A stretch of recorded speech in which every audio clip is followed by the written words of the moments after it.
बड़ा मैंने पेजेस पलट के क्या पाया? A section dedicated to the Fahien's description of India, a whole topic. Fahien a Chinese pilgrim visited India during the reign of Chandragupta II। उसका primary aim किसी राजा के बारे में लिखना या ट्रैवलॉग क्रिएट करना, ये सारे एमसीक्यूज हैं। वो ट्रैवलॉग क्रिएट करने आया था? नो। वो राजा के बारे में जानना आया था? नो। वो इंडियन सोसाइटी जानने आया था? नो। इसीलिए उसने इंटरेस्ट ही नहीं लिया ज़्यादा, ये भी एमसीक्यू है, इसलिए उसने राजा का नाम लिखा ही नहीं है। वो राजा के राज्य में रह रहा है, वो भवन में भी जा रहा है, चीज़ें देख रहा है, वो गौर नहीं फरमा रहा है। उसकी पूरी दिलचस्पी बुद्धिस्ट स्क्रिप्चर्स कलेक्ट करने में थी। वो बुद्ध के बारे में, बुद्ध के स्क्रिप्चर्स के बारे में जानने के लिए आया था। भारत में आया हुआ पहला चाइनीज पिलग्रिम है। फाहियान आएगा, ह्योनसांग आएगा, इत्सिंग आएगा, सारे अलग अलग समय पे आएंगे, लेकिन शुरुआत फाहियान ने की है। वो पहले बहुत ही दुर्गम लैंड रूट्स को फॉलो करते हुए, लेकिन बाद में बंगाल के ताम्रलिप्ति बंदरगाह से निकल लिया सी रूट पकड़ करके, और इस दौरान भारत में रहते उसने जो लिखा फिर उसका भी उसने विवरण दिया है, जो एक अच्छा तरीका है हमारे लिए हिस्ट्री बिल्डअप करने का। तो ये सारा बताया है कि फाहियान ने क्या क्या लिखा। और यही नहीं, किताब, क्योंकि किताब अच्छी किताब आपका पर्पस सर्व करती है। सैकड़ों बार ये एमसीक्यू आया है मेंस में और प्रीलिम में। किताब ने फाहियान की जर्नी का रूट मेंशन किया है,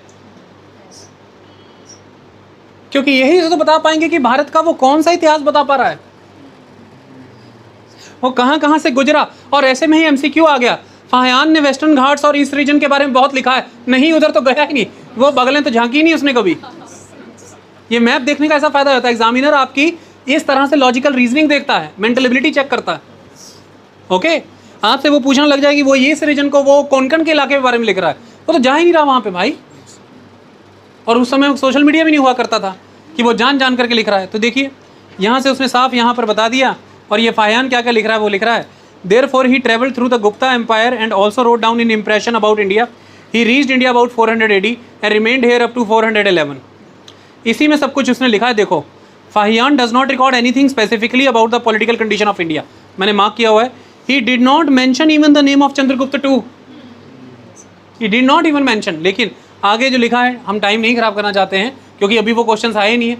आगे लिखा है कि हिस्टोरियंस ने कंक्लूड कर लिया है कि ये चंद्रगुप्त II के समय पे आया था, जैसा विवरण उसने दिया है, क्योंकि उसकी जर्नी की डेट्स लॉक हुई हैं और उस समय में भारत में चंद्रगुप्त II था। तो वो बातें सारी कोइंसाइड कर रही हैं। दूसरे हिस्टोरियंस ने क्या बोला और फाहियान ने मैच कर रहा है, और दूसरे हिस्टोरियन ने तो ठोक के लिखा है कि हम जो चंद्रगुप्त II के दरबार में हैं। ओके, एंशिएंट हिस्ट्री से कितने क्वेश्चन हो गए? 4। ओके, पहले जो क्वेश्चन 4 हो गए वो तो एक अलग बात है, लेकिन बात यह कि इसका आंसर तो करें। अभी आंसर ही नहीं किया। आंसर इज, फाहियान किसके समय में भारत आया? Chandragupta II। Answer is B. Examiner आपको स्पेस दे रहा है, 1 वर्ड क्वेश्चंस स्पेस दे रहा है। अगर कहीं मुश्किल है तो कहीं स्पेस भी है। तो मैंने क्या बताया, एब्सोल्यूट नेचर के क्वेश्चन, वो अस्माका गोदावरी, वो अवंती महानदी, एब्सोल्यूट नेचर का क्वेश्चन फर्स्ट। एग्जामिनर यहाँ पे आपका स्पेस खा जाएगा, आपसे लॉजिकल रीजनिंग अप्लाई करने को भी कह रहा है, टाइम भी लग रहा है।